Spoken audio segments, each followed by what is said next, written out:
Welcome into Chalk Talk Social. It is Tuesday, September 23rd, and Iman, my Packers, they ripped my heart out. They chewed it up. They spit it out, chewed it back up again, shit it out on a golden platter, and then proceeded to shove that right down my throat. That is what the Packers did to me this weekend, getting upset by the Browns. Fire Rich Bisaccia.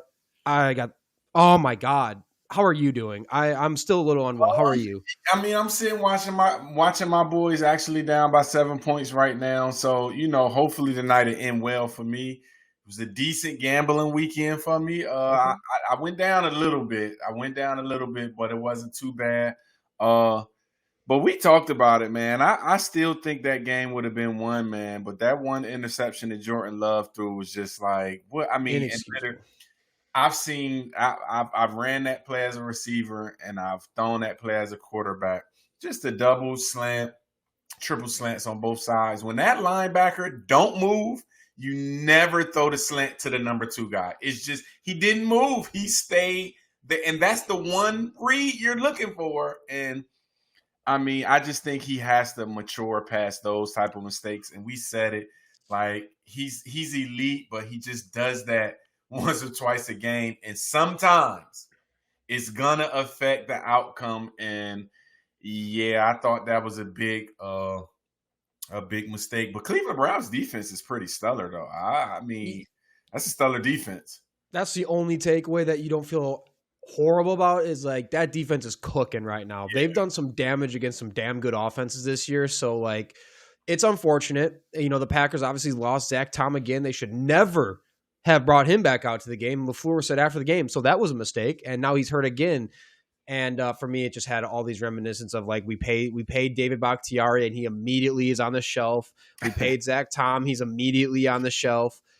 Some dark thoughts this week, and we're recovering. We're going to come out of it. We're hoping the Lions are going to lose. That would be great for my soul. But don't think I forgot about Texas Tech, Utah, and what we were talking about last week.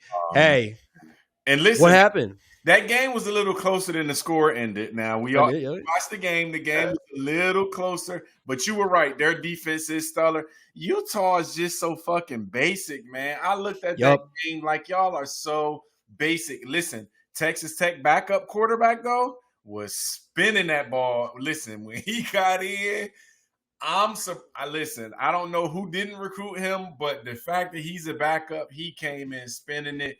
But just Utah is just so fucking basic. Yep. You were right. That Texas Tech defense is biting. They biting. So, hey, I went off uni vibes and it pulled through for me in this one for the split hairs. And you know what? The Utah offense has never impressed me. But you know what? They just play gritty football, and it's hard to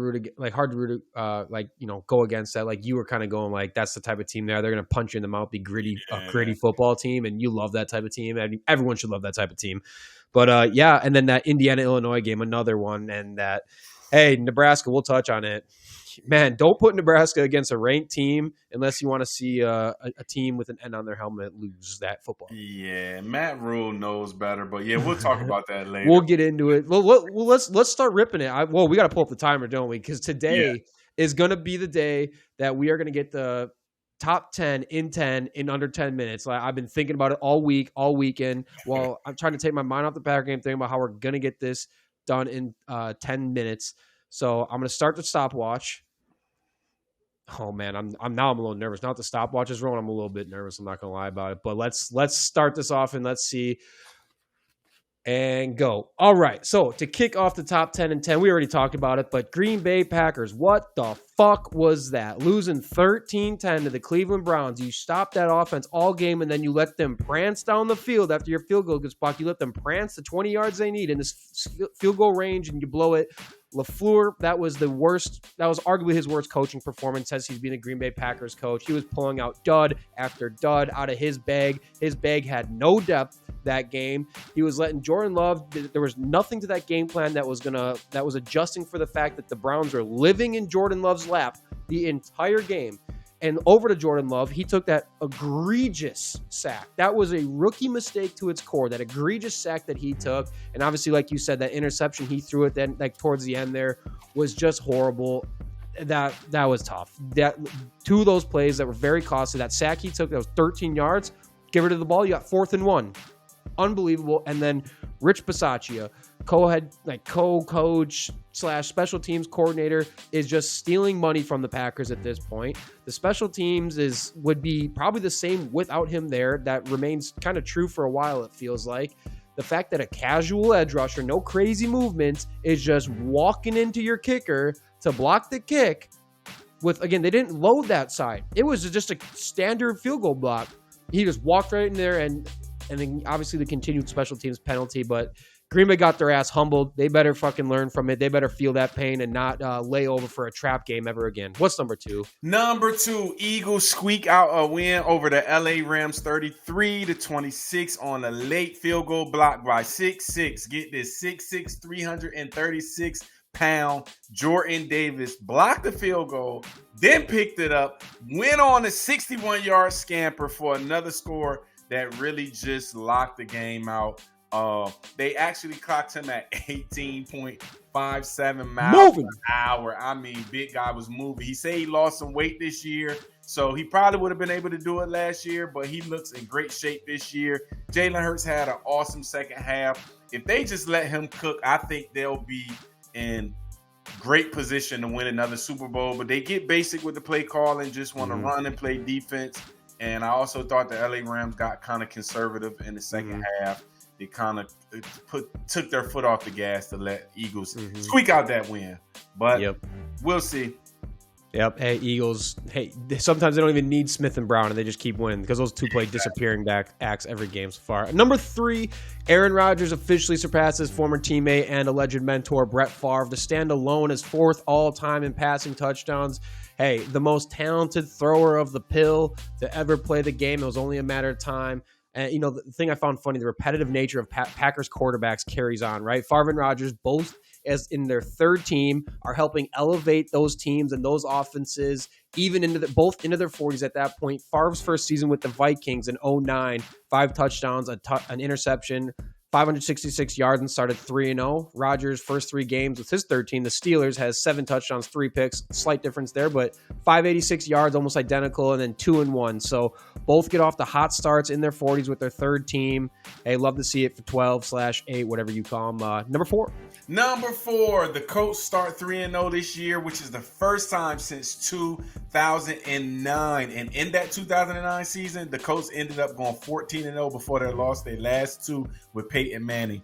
But anyway, they beat the Tennessee Titans 41-20 on another solid game. He is no longer Danny Dimes. They're calling him Indiana Jones. Indiana Jones went 18 for 25 for 228 yards, 1 tud, but he also had an awesome, great game by Jonathan Taylor, who rushed over 100 yards, had 3 tuds.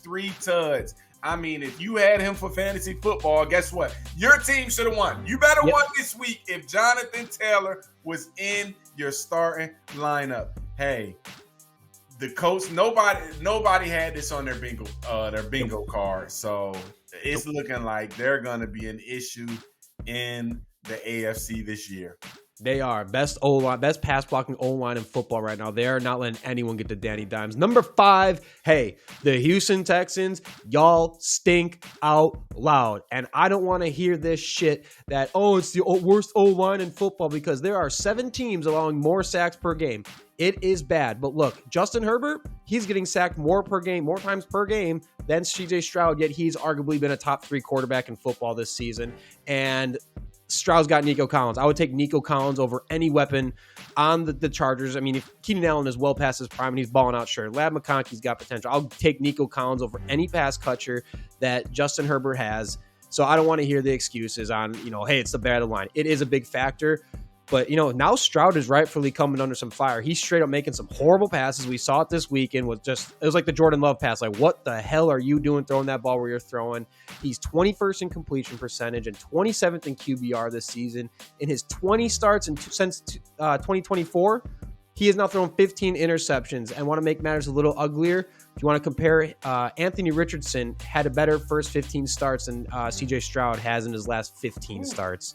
Anthony Richardson in 15 starts, 21 total touchdowns. Stroud in his last 15 starts, 15 total touchdowns, 12 picks to Richardson's 13 picks. So, hey, not pretty, but what's number 6? Number 6. Hey, shout out to our producer, Joey. The Bears finally got a win. Caleb Williams finally added a dub to the win column after a victory over the Dallas Cowboys 31-14. And this is the Caleb that everybody been saying we wanted to see. We wanted to see this Caleb. He had 4 touchdowns, over 300 yards. And now let's be clear. This is the worst defense. The Cowboys probably have the worst defense in the NFL. But let's be clear, it is the NFL. Those guys get paid just like the Bears get paid, just like Caleb get paid. So I'm excited to see exactly where Ben Johnson can keep building on Caleb Williams' fabulous Sunday. I mean, they just got athletes. Did you see the flea flicker? It took about 2 days for him to finally get the ball back, but that was an elite 60-yard throw down the field. Yep. So finally we got to see his talent shine in a W. But once again, it's against the Cowboys. We don't know how good that defense really is, but shout out to the Bears on the win, and shout out to our producer, Joey. You finally had a good Monday. Yep. Hey, good stuff for Joe. Yeah, you could have flown a plane through some of those windows in the Cowboys defense. That shit was bad.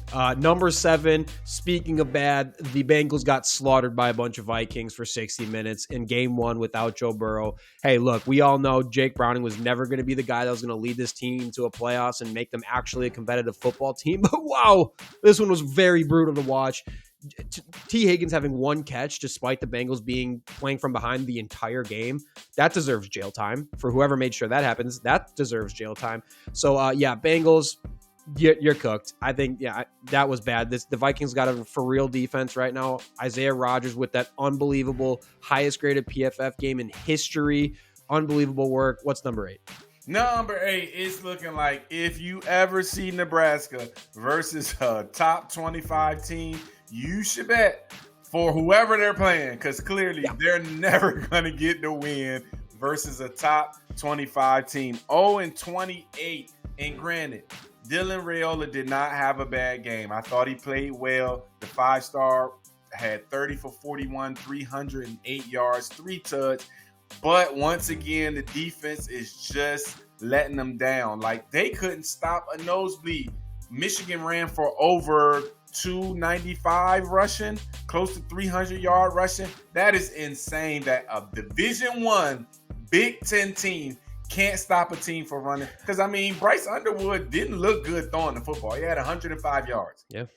But clearly, y'all couldn't stop the run, which was just a bad thing. But Matt Rule, hey, listen, buddy. Right now, if I see y'all top 25, I'm betting against you because clearly y'all can't get a win. So, yeah, shout out to Michigan. But goodness grief, y'all need to put Bud Crawford on the team. Maybe he can get a win against somebody for y'all. Something. All right, number 9, because we're running out of time. I'm going to make this one quick. The AL race is as tight as it gets with, at least the AL MVP race is as tight as it gets with Cal Raleigh's historic season keeping up. He surpasses Ken Griffey Jr. for the all-time Mariners single-season home run record. He's sitting at 58. Now the Astros just got swept by the Mariners, so the Mariners moving in the first place in that division. And day by day, it looks like Cal is slowly taking stranglehold back on the MVP race. Oh, we got to get him to 60 so bad. Iman, what's number 10 in 15 seconds? Last time, I probably won't get it in 15. Last Sidney McLaughlin ended up running the second fastest 400 time ever this past weekend at the World Championships in 47.78. Melissa Jefferson actually won the 200, so she's the first American runner in a long time for the double. They also won the 4x1. USA guys won the 4x1, and we close it out with the women's USA 4x4 and a championship record at 3:15, where Sydney was the anchor with Isabella Whitaker, Lena Irby Jackson, and Aaliyah Butler. That's closing out the World Championships. America dominated. And time, 10 minutes and 20 seconds. We're getting I take it. Hey, every week has been better, and now it's looking like next Monday. Tune in because we're fucking getting this next Monday. I feel it. That was good. Green Bay got the emotions out of you, man. I think that was one that it got the emotions out of you. That was one, and that's not going to happen every week. So that one's on me. Actually, you know what? That one's on Matt LaFleur. That one's on Jordan Love. They're the reasons we didn't get through that in 10 minutes. I'm blaming them entirely for this because, man, I mean, I want to elaborate on some other things. Not that. I mean, I said my piece. I'm going to leave it at that because those were really the big problems for that game. But before we move into a fan segment, like we always do after the top 10 and 10, let's just break down two of these things a little bit. Let's start with the NFL. I'll kick it over to you, but who are you thinking of these 0-3 teams is in the most trouble, or be like most surprised about? You know, you pick what it is, but like the 0-3 team that's like kind of not in a good spot where they should have been maybe. Majority of those teams, I didn't expect to actually be anything this year. I mean, we knew the Saints was going to be bad. The Titans were going to be bad.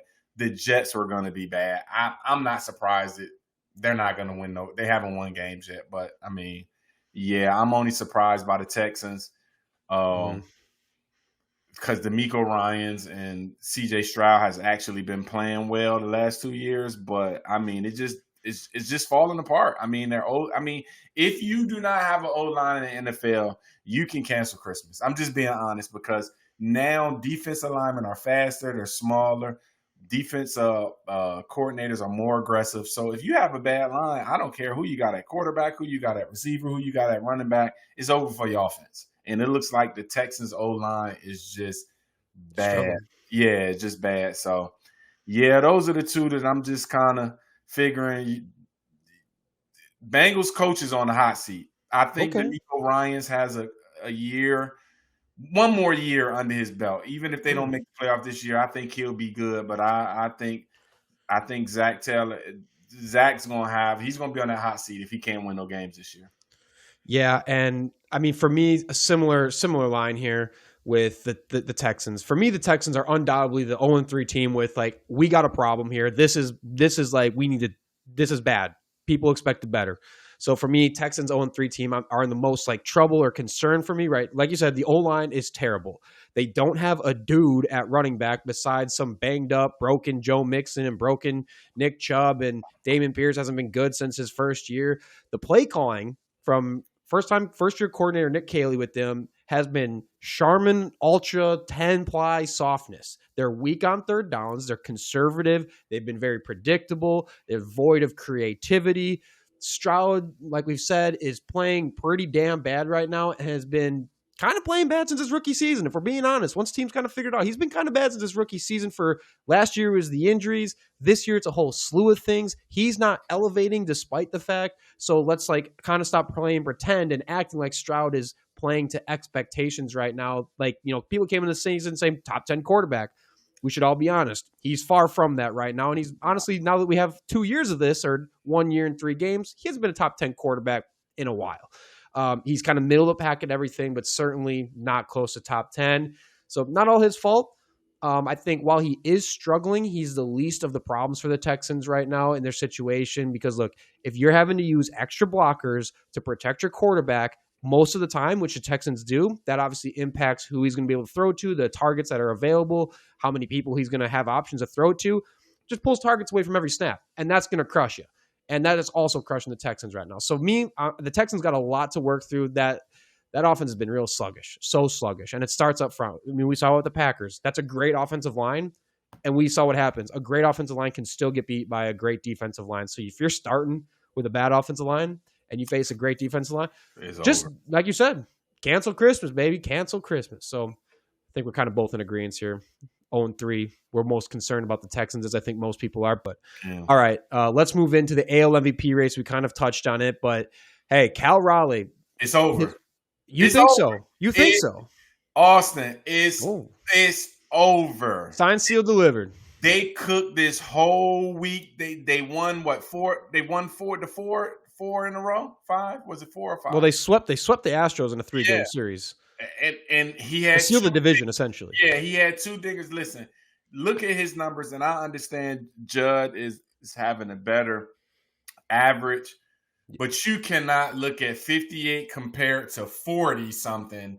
He's gonna get 60. I'm still claiming it. You cannot look at that and say no MVP, and not only that, they're playing good baseball at the right time at the end of the year, where you cannot not give it to them. I'm just telling you right now, you cannot not give it to them. Yeah, It's over. I think they're both going to. I mean, here's the thing. Judge has gaudy numbers. His stat line, far superior. A 1.1 OPS or above that is absolutely absurd. But look, we're talking about 58 plus taters here, probably 60 by the end of the season. The greatest hitting season by a catcher ever. The greatest hitting season by a switch hitter ever. Most ever multi-home run games in Mariners history and in switch hitter history with 10. And the Mariners are going to win the AL West after sweeping the Astros. So, look, for me, one man here is having a historic season. That's Big Dumper. That's the Porcelain King, Mr. Wagon himself. So that's kind of what's pushing over the edge for me. And look, something I don't think people consider. Remember, I don't know if y'all remember, but the Hall of Fame was pretty reluctant on letting Edgar Martinez in there. It took Edgar Martinez a little bit, even though he's considered the number 1 or 2 greatest DH hitters of all time. Being just a DH hurt his stock because a lot of people are criticized it's a part-time position. Cal Raleigh's playing the toughest position in baseball. That Mariners pitching staff is having one of their best seasons in a minute, in large part thanks to Cal behind the plate. Not to mention he's a gold glover and a platinum glover who's still playing at that caliber of play on defense. He's got an absolute hose of an arm. So again, with the DH stuff, and people and the Yankees fans will be like, oh, that's such a tired narrative. Well, no, it's not, because there's actually precedent for a DH being knocked in favorability. And especially now that we're in the case of neck and neck for MVP race, why should that precedent just all of a sudden change and go away? Their WARs and their OPSs are close enough that if we're splitting hairs now, how can you not give it to the player who's having a historic season? Judge is hitting down on some milestones, but it's like career milestones. It's nothing like single season records. So 58 plus dingers, historic across the board. Your team's going to win the division. You're going to make the playoffs. You got to imagine there's going to be a little voter fatigue. Like, I'm to the point now that I agree. I think it's going to be absolutely fucked if Kyle does not get if he doesn't get it. I'm same page. I'm telling you right now, if he don't get it, it should be an investigation launch. I mean, I'm just being honest, and I just think everybody loves home runs too. So, granted, I think getting the 60 actually seals it up, but I just think it was sealed this weekend. I mean, I thought it was sealed last week. I said it, but I just think he just sealed it this weekend with 50. If he does not hit another home run, I mean, look at the season he's having. And once again, hitting home runs and hitting RBIs and it don't impact winning, to me, it just kind of just looks like, all right, that's cool, you're good, but you're not impact winning. MVPs to me are leaders of teams. They impact everybody else around them playing at a high level. And like you said, I mean, imagine if a catcher could rest his legs. We all know power hitting is in the legs. If he could rest his legs and not have to play catcher, imagine how many home runs he would have had this year. So I'm going with Cal Riley. Goddamn, almost threw an interception. But yeah, it's a wrap. It's a wrap. It's a great point. Yep, being a catcher historically, like, they're not good hitters for the reason you mentioned. The fatigue in their legs, like, so the fact that he's doing that, and a big part thanks to the big dumper, that tush, is compensating for a little bit there. So I agree. He's got to give it to him. They got to give it to him. So, all right, that's it. Let's roll into a fan segment. We're back with a little bit of NFL trivia today. We're going to bring in, we got Bo Nose. You want us to call you Bo Nose? No, you can call me Keith, man. That's fine. Keith, what's going on, man? How we doing today? You're wearing that Bengals hat. I don't know if you heard us talking, but brother, I hope you're all right. Yeah, man. I heard y'all talking about my Bengals. We'll talk to us. First of all, hold on. First, we're not 0-3. Let's get that out the way. Yeah, y'all got one. Y'all got the one. Yeah, my bad. I shouldn't have slipped in there. We're 2-1. We're not 0-3. We're 2-1. We just had our first loss yesterday, so we'll have to get that clear. So we're not in that category of teams yet. But you're right. That's our bad. That's my bad. I think they just slipped in there for their problems going on. Yeah, I know. We kind of get mixed in there. You lose Joe Burrow, it's like, oh man, these guys' whole season's over with. But y'all about to go on an 0-3 run. Trust me, it's coming. I know you feel it. I want to keep it exciting for you, but hey, listen. It's coming and you feel it. I know. You feel it. I feel it. I definitely feel it. I hate it that it has to be this way. But hey, Jake Browning's a solid backup.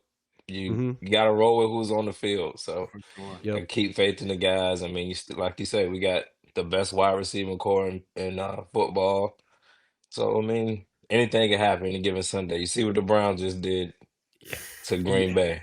Yeah. Hey, I already got my spiel out of here as a Packers fan. I've already laid my demons out on the table. So, I mean, okay, all right. You're sitting there as you're the Bengals GM. What are you doing about that team next year, the next 2 years, knowing Burrow's injury situation? Like, how would you handle this as the Bengals GM? Maybe But where would you have gone back and done different to begin with? uh, I mean, of course you want to put more assets into the offensive line. Doesn't matter who's out there as receiver. You want to put resources at the O line, but we need defensive linemen too, man. We need D line, corner. We need a lot. But the beauty of what we've already done is we've secured our big pieces. We have T locked up, we have Jamar locked up, we have Joe Burrow locked up for the next few years. So we just invested in Amarius Mims last year at the right tackle position. So I mean, we can keep building up around our quarterback, man. We'll be all right. So, like I said, first thing I'll probably do is put some more D line down there, man. We need some big hog mogs down there to clog up that line, man. Like we need some 300 pounders, man. You know, them big guys that stuff that line up, man. So Been a little especially void going since against that, Gino. yeah, like we need somebody to stop Derrick Henry come December and January. You know, I'm so surprised you're going D line first, to be honest. I mean, for me, since they drafted Joe Burrow, they've only in the first 2 rounds, they've only drafted O line twice in the first 2 rounds since drafting Joe Burrow. So that's Jonah Williams and Mims, like you just said. So for me, I'm like the Andrew Luck thing. They waited too long. By the time it was finally good, it was like, bro, it's too late. This guy's body is broken and shot. Now you're hunting for a quarterback in, and now you're getting quarterback purgatory like the Colts found themselves in. So I don't know. I feel like there's a yeah, lot that could. Do you it think they're trading T? sucks. Do you think they'll trade T to make Uh, room for money on the O line? Hell no. Uh, I mean, No. I wouldn't trade T. I mean, um, I don't see them trading T. Maybe not next season, maybe season after next. Mm-hmm. We'll probably get rid of T or maybe something like that, but I don't see it happening. He's a lifelong Bengal. I see him staying. You know, he Okay. did a lot to stay with Cincinnati. Like he could have easily just walked away and said, "Hey, And I'm got going more here." money. Yeah, And and got got more more money. money. So I feel like T, they'll they'll they'll keep T where he is. T, he's well deserving of what he does. You know Oh what he yeah. gets. So he'll get that.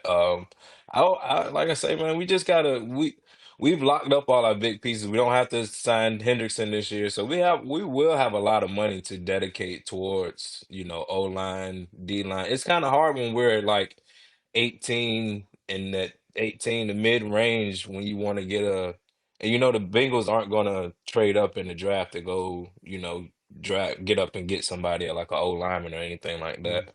So when we're in that back end position, it's hard to just say, all right, well, we just gonna, pick a O lineman or something like that. It's all the real good ones are gone by then.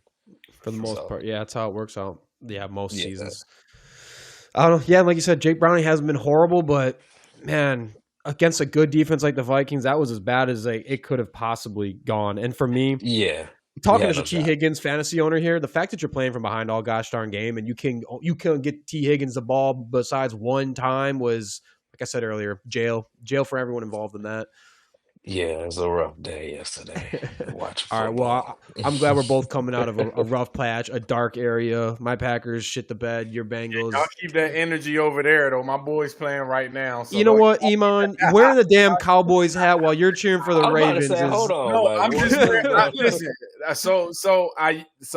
I'm admitting I was a lifelong 41 years Cowboy fan, but the last 2 years I'm all Baltimore. I moved to Maryland, so I'm all Baltimore now. So I just wear the shit because I got it. But no, Baltimore's my team.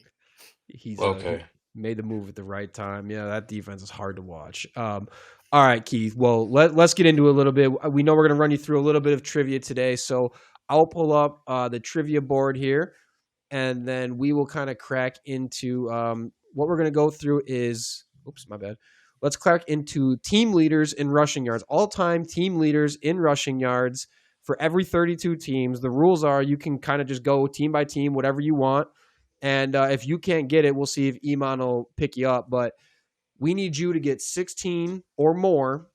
And if you get 16 or more, we'll award you the take token to come back on the show whenever you want. You can tell us. We'll have you back on. You can chirp Bengals. If they win and they kill it, you just come on and just shove our face in it for a minute if you need be, whatever it takes. But we'll get you the take token if things go well on this for you. So let's go through it. Team leaders in rushing yards. I'll track the answers here. We'll see if you get them right. But you tell me, where do you want to start? Start with the Jets. Starting with the Jets. What do we got?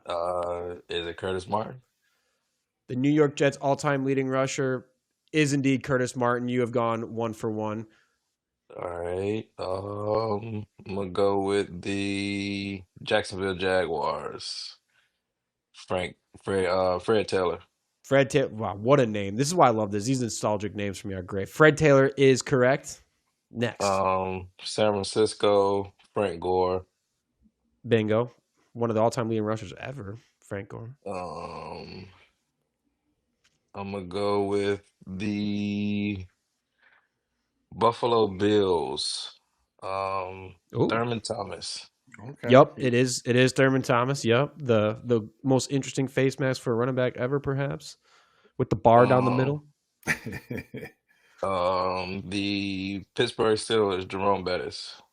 It is not Jerome Bettis. Le'Veon passed him? It's not Le'Veon either. It's even further back. Yeah, further back. Oh, wow. Okay. It is Franco Harris, the all-time leading rusher for the Pittsburgh Steelers. Yeah. Oh, fullback. Oh, wow. Okay. Right. Detroit Lions, Barry Sanders. It is indeed Barry Sanders for the Detroit Lions, yes. Seattle Seahawks, Marshawn Lynch. It is not Marshawn Lynch. Nope. No. They had Mike Holmgren at the time. If you remember when they had Mike Holmgren? Sean Alexander. Yeah. It was indeed Sean. We'll give you the pass. If you get it wrong the first time, we're gonna let Iman come in and get it right and show us old ball knowledge. Okay. Dallas Cowboys, Emmitt Smith. Bingo. Yep, that's an easy one. It's a gimme. Cleveland Browns. Is it still Jim Brown? Still is Jim Brown. Yep. Nick Chubb could not hold it together long enough to get him. Okay. Give me the Minnesota Vikings, Adrian Peterson. Yep. Easy. Yep, easy. The Bengals. I was gonna say you left your Bengals for a minute here. What's my guy? Corey Dillon. Hell yeah, I love Corey. God, Corey Dillon. What a ball player. The New York Giants, Tiki Barber. Yep, another great name. God darn. The Chargers, LaDainian Tomlinson. Easy. Yep. Man, you're cooking right now. Making this easy. Yeah, he is. You're about to get that take token. You're going to walk into this take token. Tennessee Titans, Eddie George. Tennessee Titans. It is Eddie George. Buckeye legend. Yep. Yo, you guys know, real quick, I'm not to cut this off, but you know Eddie George is kind of the reason Micah Parsons never went to Ohio State. Why is that? They had an interaction on the set of the game, and Eddie George is not allowed to have that interaction with Micah Parsons at the time when he was a recruit, and that kind of cost them Micah Parsons going to Ohio State. Oh, wow. Due to an illegal interaction. Yep. Sorry, not to cut you off. It's all good. The Colts, Adrian James. Yep. Great. The Rams. Is it still Eric Dickerson? It is not Eric Dickerson. Is it Ty Gurley? Not Ty Gurley. Okay. So then it's got to be Steven Jackson. It is Steven Jackson. Okay. It's all right. Okay. We're still pacing. Okay. Let me see here. The Atlanta Falcons. Is it Michael Vick? Nah, it's not. That's a good. That's a good guess though. It's an oldie though. Yeah. Or it's an older guy? Yeah, I don't even. I mean, honestly, I don't know his name. Then it's not Cunningham. Is it Cunningham? Nope. No. Okay. It's an old cat. Gerald Riggs is the Oh Falcons' yeah, all-time leader. Okay. Never heard of fellow.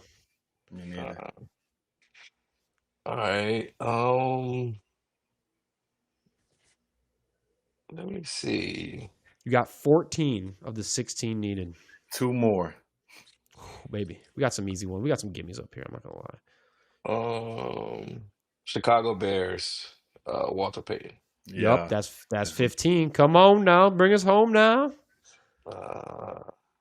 All right, Let me see if you get the Miami Dolphins. I'm gonna throw one out there. I can't get it to you easy. Go with the Miami Dolphins. Ricky Williams. No, not no, Ricky. nope. No, He had the Rudy with the hook at the top. Another fullback fella. Yeah. I'm drawing a blank on He his was name. on the undefeated team. Larry Zonka. Yep. Larry Zonka. Yeah, there it is. Yeah, I knew it was that funny name. I couldn't. Zonka. Zonk. Yeah. Okay. All right, I tried to make it hard for you. Yeah, go. You can fair. choose anybody now. Mm, Texans might be hard. Let me see if you can you get the Texans. Let me see if you should be all right. Texans should be all right. They started in 2000. Yeah. Texans. Is it what is his name? Adarian.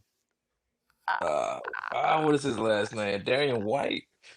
No. Adarian. I don't think that's a real person. You're Yeah. close though on the first name. You're real close on the first name. Adarius. I can't think of his name. Just cut out the D in the front though for me. Amarius. I I can't think of his name. Arian Foster. Yeah, Arian Foster. Arian Foster. Yeah, Arian Foster. Oh man, that was Darius White. Hey, if there's a Darius White out there. I couldn't think of his name to save my life. Let me see one more. We can go the Ravens, Panthers, Broncos, Packers, Chiefs, Raiders, Patriots, Saints, Eagles, Buccaneers, Commanders. Raiders, Marcus Allen? Yeah. Raiders is Marcus Allen, and you've officially won the take token. Good shit, man.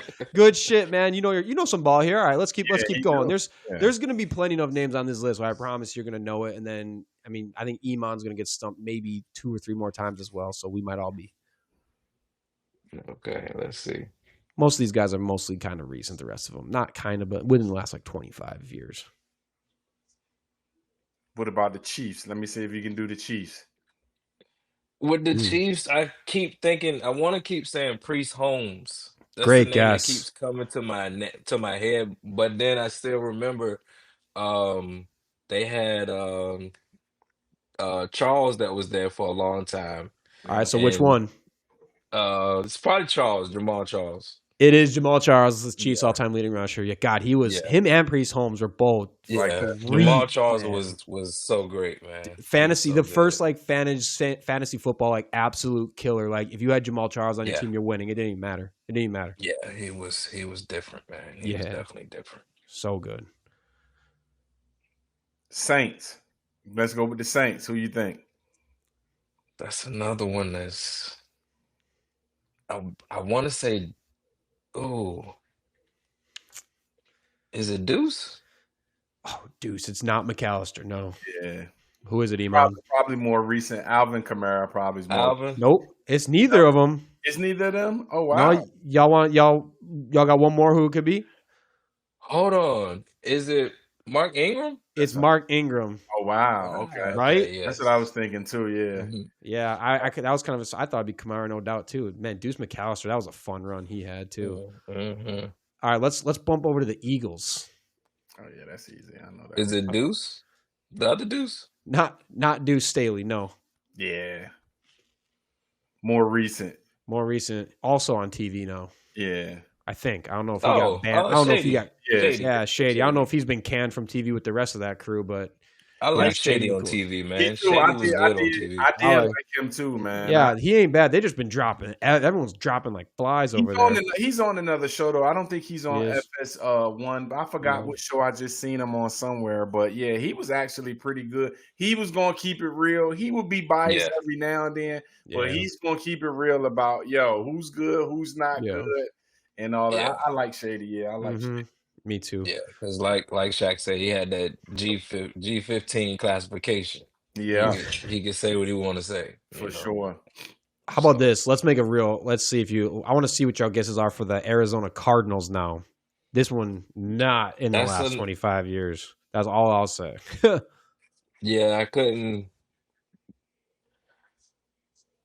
The name, I keep remembering seeing Edrin in that jersey. I forgot he was there too. Him and Emmitt Smith have small little runs. Yeah, with they the Cardinals. have little runs. Even Adrian Peterson played there for a short stint. That's right. So, older than that in a big way. Yeah, I have no clue. All right, Iman, do you got it?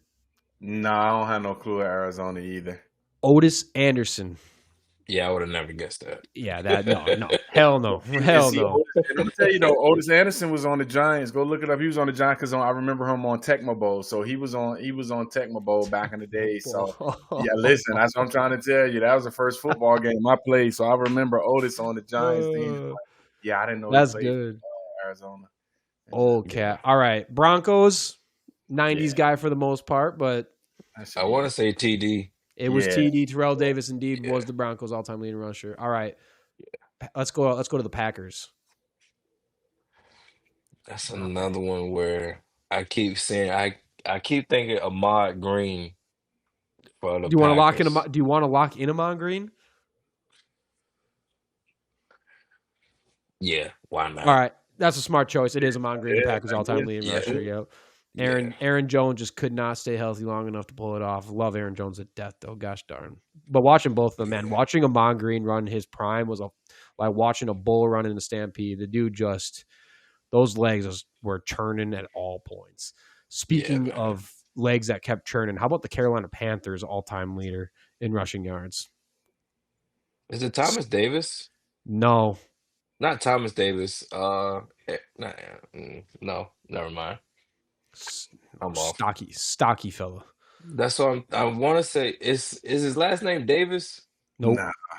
Nope. Okay. He had a good year for him. He played at South Carolina. I remember when he went over there. Mike Davis. Is this the guy that what he played from? Came from Washington? I don't think UW. I don't think he went to UW. Did he? He went to Oregon. I think. Yeah. No, he played for Washington. Washington, the Commanders now, but the Redskins. Oh yeah. Oh yeah, so he did play for the University of Oregon. Yes. Yeah, the one who's the leading rusher played for Oregon. Yeah, the leading rusher for the Panthers played college ball at Oregon, and his pro career, one-time Pro Bowler, two-time first-team All-American in college. Man, I can't believe he's only a one-time Pro Bowler. God darn, really? Yeah. Oh shit! Who is it? Jonathan Stewart. It is Jonathan Stewart. Yeah. Man, do you remember that duo? That was one of him and D'Angelo Williams. Yeah. They were always sharing carries, but my God, that duo, that was thunder and lightning at its finest when they were toting the rock together in Carolina. That was a hell of a backfield. Yeah. I remember when Mike Davis played for Carolina, though. He had a good year, Mike Davis. Big Diesel dude. He played Diesel. That's what I'm thinking about. Mike Davis came from he used to play for the Skins too. Yeah, he was like 240. Big as a tank. Yeah. All right. Another big body here. Baltimore Ravens all-time leading rusher. Who are you thinking? Jamal Lewis. Yeah. Jamal Lewis, absolutely. Another just horse with the football. New England Patriots. This one, man, the Patriots that's a tough one. Receivers and rushers. It's just some random dude for their all-time leading receiver and rusher. Is it Falks?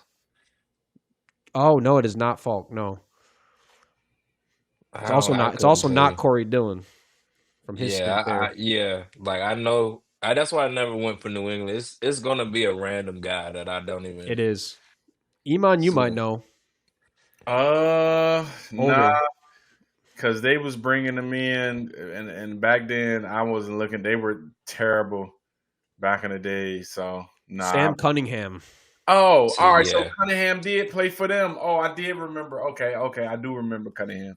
Okay, All that's right. crazy. So these two are also going to be a little tougher. I'll be surprised if you get either. I mean, Iman, I think the Commanders / Redskins you might get. How about we start there? Unless you want to go Buccaneers. Yes, it is. It is John Riggins. That's another fullback type fella. All right, then now just bring it home. Maybe another. I would say this is one of the toughest three for the Tampa Bay Buccaneers. Oh, I wouldn't fucking know that one. Is it recent? No. Yeah, I don't know. It is James Wilder. Iman, which one is it? You remember him? Wilder, yeah, but he was terrible. He played when Steve Young was over there. Then I remember when he was playing with Steve Young. Okay. Yeah, no way. I was guessing that one.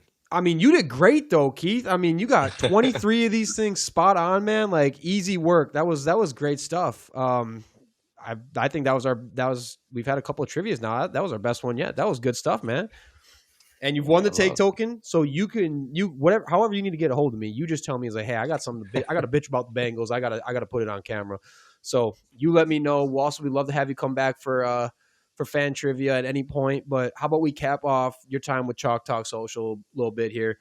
Any final words on your Bengals? Anything you need to get off your chest or express, perhaps? I want everybody to stop saying that the Bengals don't spend money or help Joe Burrow. Everything Joe Burrow has asked for, the Bengals have given him. Yeah. Mm-hmm. He wanted his receivers, we gave it to him. Hell, he wanted a fucking indoor training facility. We gave him that. Yeah. We got a new locker room. Like, we've given Joe Burrow anything he wants. We've tried to give it to him and make it better for him. So this whole myth that the Bengals don't spend money, that the Bengals don't want to help Joe Burrow, we're running the offense that Joe Burrow want to run. This week, everybody talking about, oh, the Bengals got to change their offense. Well, the quarterback wants to run this offense. This is what makes him who he wants to be. So that's like telling Peyton Manning, oh, no, Peyton Manning, you can't come be Peyton Manning. No, that's what we brought you here to do, be Peyton Manning. We don't want you to be a shell of Peyton Manning. We want you to be who we want you to be. So, I don't know. That was it. Are y'all going to make the playoffs or no? I think we can make the playoffs. All we got to do is win 5 of these games. I thought he was on the show for 3 months. Right. So if we win 5 games, we come back at 7-9. We got to win 3 games. That put us at 10 wins right there. That's all we need. That's true. Iman did say it. To be fair, he said, I think it was last week, he said, look, they're not doing much on the O-line, but Joe Burrow asked for them to get Higgins and Chase back. That is what they did. Now, as a general manager and, constructor of the roster, there's got to be a level of giving your quarterback what he wants, and doing what's right by the roster, because you can give him all those pass catchers. If Joe Burrow's got dudes in his lap, I think it's a little surprising the lack of first round, second round talents that they haven't drafted in the draft since picking him up. But I mean, we went and got Pat Mahomes left tackle, Orlando Brown, who was supposed to be the next best thing. We went and paid him all that money, got him a left tackle. Then we went and got him Ted Karras, who was a veteran center guard type. We went and got him. And then we have, like I said, we took in the first round, we took Amarius Mims, who's been great. He's been a great, so filling in the middle, I mean, that's just a little 5-2 guys. Y'all got a rough 3 games coming up though. Y'all got Denver, Detroit, and Green Bay back to back. I don't know if y'all. That's 3 L's. I'm gonna be honest. That's 3 playoff teams with their starting quarterbacks. That's 3 very good pass rushes. Yeah, that's going to be a rough 3 games. It is. It will be rough 3 games. But if we was having this conversation yesterday about the Cleveland Browns and the Green Bay Packers, what would you have said? You would have said, "What? It wouldn't even. Cleveland has no shot." Right. Yeah. Right? So my point is, any given Sunday, any given Monday, Thursday, whenever they line it up, these guys get paid too. Yep. So all I need Jake Browning to do is get 5 wins. That's it. Just get me 5. That's I fair. ain't worried about the rest. Get when Joe come back, as long as we got 7 wins, that give him 3 games to win and give us a shot at the playoffs. That's all we can ask for at Yep. this point in the year. So Yeah. I was about to I say, I mean, love your any given Sunday mentality with this team. That's I mean, technically that's how it should be. Any given Sunday. The Browns went out and did they proved that against the Packers any given Sunday. yeah, I just feel like that because, like I say, we still have the best receiver in football. We have the second Mm-hmm. best receiver in football. We have Chase Brown, the upcoming Mm-hmm. one of the good Dog. upcoming dogs at running back. Mm-hmm. So any given Sunday, they come out there and they decide they want to be the best offense. They can do it. Just Jake Browning got to go out there and be decisive in what he want to do. Yep, You know, absolutely. make the plays. I think the only concern I have is that you said, and to be fair, they have put pieces on the offensive line. My thing is like, it reminds me of Andrew Luck. It took him too long to do it. By the time they did it, his body was so beat to shit that he got 1 year of amazing offensive line play, and then he had to hang it up Yeah. again. That was so like for me, I was like, I hope it's not too little too late because I love the way Burrow tosses the pill around, and I hope he can have a long career and it doesn't get to the point of he gets hurt again next season. And now, like we already talked about, like they're in weird trouble now. But Yeah. I mean, if you go look, man, like since that Super Bowl season that we went to the Super Bowl, every year after that, we've invested in the offensive line. Like of something. we've done something at O line. Mm-hmm. Like every season. Like I can from this draft all the way back, we've done something to try to add to the O line, whether it's draft, sign guys, go find guys in free agency, whatever. Like we've been trying to figure out this O line thing, but it's just not working. Like whatever it is, it's just not working. We even fired the O line coach last year. We got a new O line coach. Like we're trying to figure it out. So it's like the Bengals aren't sitting on their hands like, oh well, just go out there and do your thing, Joe. Like they're trying to give him as many pieces as possible to be successful. Yeah. Like, and I feel like that gets somehow people say that the Bengals aren't trying, like they just don't care, like they don't want to do that or whatever. And then we go out this year, we sign a D lineman in the first round. Oh, the Bengals aren't trying to get the defense better. Well, what do you want us to do? Like. He ain't been doing shit though. Y'all should have sent him back to A&M though. So He's been doing okay, but he was hurt this past week. But he's been Yeah. disruptive. That's all you can ask for a young dude to come in the league. Like, come in, just make flash plays. You know, he's done that. I think Michael Parsons. That's where he get this thing people love because Michael Parsons play hard on pass plays and he's super disruptive. But when you need him, just this weekend, when you need him, Yeah. You watch your goddamn mouth right now. I'm just saying, Austin. I put up with him since he's been in the league. He's gonna look nobody's, and then get out there against somebody, and you will not fucking see him make one play. And I don't need you getting disrupted. Get some sacks. Yeah. Get some rip the ball out.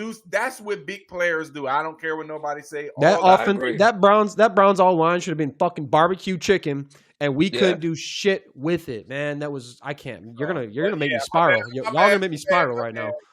But you gotta understand, like the Cleveland Browns to the Cleveland Browns, the Green Bay Packers weren't something to behold because they got to go against. They got to That go defense against is good. Baltimore. They got to Yeah. go against Cincinnati. They got to go against Pittsburgh. So they done seen the best of the best. They get the best of the best every week. That's a You got gritty Myles division. Garrett coming to town, right? You got, like I said, you got T.J. Watt coming to town. You got Yeah. Hendrickson coming to town. You got the Baltimore Ravens defense coming to town. So the Cleveland Browns weren't scared of the Green Bay Packers and Michael Parsons coming to town, Yep. especially coming to Cleveland. That was a trap. That was a trap game. LaFleur tends to fall for those types of games against bad teams in his tenure. We mostly against bad teams. Like last year, I think we beat a bad team pretty good, but mostly Matt LaFleur's teams fall flat on their damn face when we get into like a trap game-ish type of game. That's a coaching problem. That LaFleur does not get those boys energized. They were not flying to the football like they were those first couple games. That, some of those plays, like we can't get into this. They was looking, we're good. We know it was dog shit. I think they was looking a week ahead too. I think they're looking for that return from Michael Parsons. Which I listen. If Jordan Love is going to have fucking career numbers, because listen, I'm telling you, y'all gonna bounce back. No, it's no Austin. He's gonna no CD Lamb against no CD Lamb. He's gonna throw for 400 yards against the Dallas Cowboys. I'm just being totally honest. Turn me up, baby. Turn me up. Those are the games you got to just be done with your competition. Michael Parsons and all them guys supposed to be sitting in the end of the fourth quarter. Yeah. That's when you come out like, hey, man, let's get this over with and let's go on just home. Like the playoff game. Just like last time we met those boys in the playoffs. Let's get on their throats early. All right. Hey, Keith, thank you so much for joining us. Would love to have you back. You tell us when, since you got the take token under your belt. But great stuff on the trivia, and good luck to you and your Bengals. I think you made a lot of real clear points on the Bengals. I appreciate y'all, man. Appreciate y'all for having me, man. I'll see y'all soon. Absolutely. See you. All right. Great stuff, man. He knew his shit. He knew his shit. He knew his fucking football. He knew his football. Man, again, with trivia, I love the nostalgia so gosh darn much. All right, let's wrap up today with the Thursday night football preview. We got the Seahawks versus the Cardinals coming up, and kind of surprising, right now the Seahawks are sitting as underdogs. And that one seems weird to me. Look, here's how I broke it down. The Seahawks defense has been really good. They've been really good against the Steelers offense, the 49ers offense, and then the Saints offense. So, I don't know how much stock I'm putting into that. And their offense has also just been cooking, albeit the defenses they played. Again, the Saints defense, no. Terrible. Yeah, the 49ers defense is the one good defense they played this year in game one, and they put up, 13 points? They struggled really bad against a good defense. So, I mean, I don't know. I mean, Mike McDonald's got that defense looking right. I want to see them look right against a really good offense. I want to see that offense look right against a really good defense. And unfortunately, I mean, maybe fortunately for the Seahawks, Cardinals have lost James Conner for the season now. Marvin Harrison got the yips in the worst way. Boy cannot catch a football. He's probably got more drops this season than his dad had in his career. I'm disappointed. I'm disappointed in him, man. What's going on? I was looking at that, man. Like, he's kind of been a bust. I don't want to call him a bust yet, because I'm looking at even Quentin Johnston for the Chargers having a great season this year. And I know his first 2 years, I mean, he was eating buttered popcorn, so his hands was always slippery. But Marvin Harrison Jr., he's got one more year before I'm looking at him because we were expecting him to come in and dominate. Because before Jeremiah Smith, they were saying that he's the most NFL-ready receiver that they've seen in years, and it's not looking like that. And he hasn't been a quarterback. Hasn't lived up to the bill. Hasn't yet. I mean, and no one else on that Cardinals offense. Trey McBride's doing his thing, but no one else on that offense is really stepping up. Yeah, Marvin Harrison Jr. by now was expected to be like in that top 5 category of wide receivers. And he's not top 10. He's not top 15. Shit, he might not. I don't think he's top 20. Top 20, no, at all. I don't think he's top 20. But good for the Seahawks. They obviously shook the Shane Waldron curse a little bit ago. This Shane Waldron guy, I saw this stat today. Shane Waldron leaves the Rams. Cooper Kupp breaks out. Shane Waldron leaves the Seahawks. Jackson Smith-Njigba breaks out. He leaves the Bears. Rome Odunze breaks out. He goes to the Jaguars. Brian Thomas can't catch a football. Something about someone was pointing out Shane Waldron is cursed, and how the hell does this man keep getting jobs? Everything he touches turns to shit. The Seahawks offense was horrible. The Bears offense, Bears were horrible with Waldron. The Jaguars, like I said, Brian Thomas, he's also been allergic to catching footballs now all of a sudden. But I'm going to tell you though, Austin, in the NFL hiring is buddy system. Once you become friends and you're so-and-so, you'll always continue to get a job. Because Matt Eberflus need to be – it's a bunch of coaches I can name that should never coach on the NFL sideline. Yeah. And so Joe Barry was one of them, and he had a long stint in the Packers. He dragged us out of 4 or 5 years of being a Super Bowl contender with his fucking defense. That he was Matt LaFleur's little homie, and he stuck around probably 2-3 years longer than he should have. And Shane Waldron, you do a blind resume test on that guy, he wouldn't get a job a single time. He just keeps hanging around.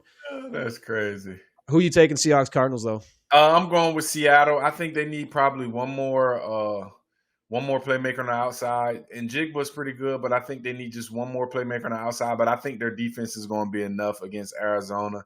Like you said, losing Connor, their offense still not clicking as good as I wanted them to click. So I'm taking Seattle with the points this week. If you're a bet man, I'll take Seattle because they're in Seattle, right? I think so. I can double check, but actually, wait, are they? Because if they're in Seattle and they're still underdogs, that's even wilder. They're probably in Arizona though, but I'm still taking Seattle. It is in Arizona. Yep, it's in Arizona. But I mean, Seattle with the points. I mean, look, Trey Benson's looked pretty nicey for the Cardinals. He's going to get his first game as a full-time starter now. Fantasy owners of Trey Benson, like myself, are very much looking forward to this game. So we'll see how he looks, and then yeah, I mean. Hey, I said it earlier. I really, really like Torrey Horton a lot. He's now got the record for the kick return touchdown record for the Seahawks. Was that a punt return? Was that punt return or a kick return? Either way. He's starting to get healthy because I remember his last year in college. He wasn't as healthy as people thought, but I remember the year before when he cooked the so-called God of both ways, but that's a whole nother story for a whole nother time. He was looking like a fucking bust too. Yeah, he hasn't done much. They're not using Travis Hunter. Yeah, they're not doing much with him at all, which is crazy. Yeah, that's a whole nother time. A whole nother thing. Yo, Torrey Horton in college was a dog. Without the injuries, I'm telling you, if he had a clean slate in college, that's probably a back end first round pick. I'm not trying to be dramatic because No, I don't. That's what I'm saying. At worst, he's an early second rounder because his highlight tape in college is absurd, and he never had shit for quarterbacks. He never had shit for much at Colorado State, and he's coming on. He's getting. I think he's getting about 4 targets a game. He's catching most of them. He's getting. He's got 2 touchdowns now. He's playing well, and I think he's the out. You got 2 slot guys in Jigba and Cup. I think Torrey Horton is legitimate. That's a legitimate outside guy for the Seahawks for a long time. And Darnold is, again, haven't been playing great defenses. Defense by the standard of this year, they have not been great.